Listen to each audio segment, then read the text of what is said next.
Hello and welcome to the first episode of Druid City Tonight, and we're talking about everything that happened in West Alabama this January. On January 3rd, a man was arrested and charged with breaking into and stealing from vehicles at the Mercedes-Benz plant in Vance. That seems like a pretty good idea to me. You'd never find anything good inside Toyota Corollas. 15 counties in Alabama were found to have high radon levels. Because of the problem, the Alabama Department of Public Health offered free radon test kits. Radon is the #1 leading cause of lung cancer among non-smokers, besides secondhand vape from that guy dating your best friend. 2 more people were arrested in January for stealing catalytic converters. 31-year-old Wesley Austin Wyatt and 51-year-old Paul Harvey Fretwell were held on $60,000 and $20,000 bonds respectively. It might honestly have been better for these guys if they'd done something like assault 3rd degree, because then TPD would have only made them post a $4,000 bond. 2 men were arrested and charged with capital murder for the death of 23-year-old Jamia Harris from Birmingham. 21-year-old UA basketball player Darius Miles and 20-year-old Michael Davis from Maryland were the 2 arrested. Said the Detroit Pistons, "Damn it, Miles was going to be our star player." Captain Jack Kennedy with the Tuscaloosa Violent Crimes Unit said the shooting was because of an argument between the victims and the suspects. Miles and Davis were held in the Tuscaloosa County Jail without bond. Another example of KIV's constitutional carry law working exactly how it's supposed to. An employee with the Tuscaloosa Hospital DCH was terminated after accessing patient records without a reason. About 2,530 patients were notified. The information accessed included name, address, date of birth, social security number, date of encounter, diagnosis, vital signs, medications, test results, clinical and provider notes. With all those social security numbers, I hope the employee gets help for their multiple personality disorder. But I wouldn't go get that checked on at DCH. After almost 2 years on strike, Miners for Warrior Met Coal held another rally calling for the same thing as always, better wages and benefits. These benefits would include 20 minutes of sunlight each day, sharper pickaxes, and the cure for all lung diseases. Tuscaloosa County High honored kids with perfect attendance as a way to encourage more students to come to class. However, I'm pretty sure the ceremony backfired because who would want to be classified with those nerds? Northport Baptist Church held a self-defense class for women in the area. Tuscaloosa County Sheriff's Office Chief Deputy Lloyd Baker said staying safe is about avoiding situations in the first place. Although it's rare, things happen.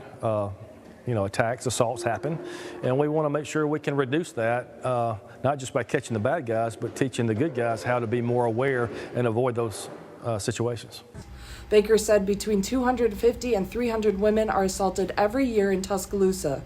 Another 30,000 are assaulted by frat boys, but covered up by the University of Alabama Division of Strategic Communications.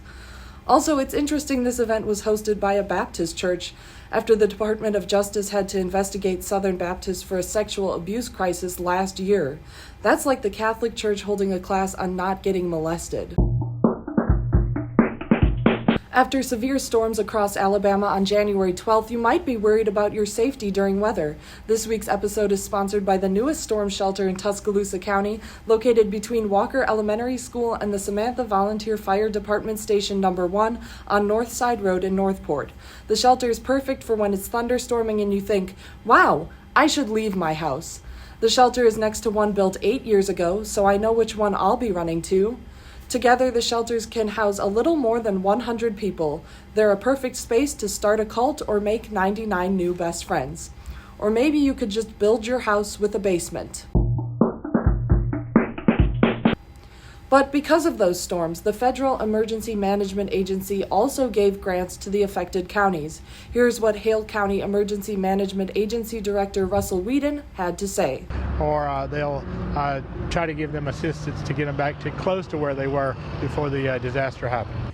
But honestly, if my house got torn up by a tornado, I would not want to be close to where I was when the disaster came. 92 homes were affected and 31 of them were destroyed and 10 major, so there are going to be some people looking for FEMA assistance.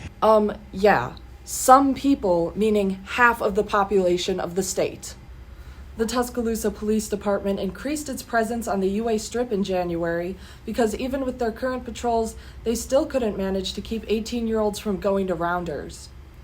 January 26 marked 40 years since the death of Alabama football coach Paul Bear Bryant. So, of course, the TV station in Tuscaloosa took the opportunity to talk about him for almost a quarter of their newscast. They can't get over something that happened 40 years ago, but I can't really blame them. I'm still not over Yoda dying in Return of the Jedi, which came out that same year. Also on January 26, the University of Alabama responded to anti-Semitic graffiti chalked on 19 of its sidewalks. The messages included hashtag Ye is Right 127 and America First. Ye is Right, of course, refers to rapper Kanye West, who said some pretty anti-Semitic statements in the past few months. In Alabama, I'm more surprised the person chalking these messages supports a black person than a Jewish person. January 27th is International Holocaust Remembrance Day, or as Kanye would say, a day even less important than Arbor Day. The University of Alabama also hosted an ADHD conference to educate everyone about the 5 to 10% of people with the disorder. I was actually supposed to present at the conference, but I saw a squirrel outside my window and forgot to go. Well, that's all the news that's fit to joke about. Thank you for watching Druid City Tonight, and we'll see you next time for your February recap.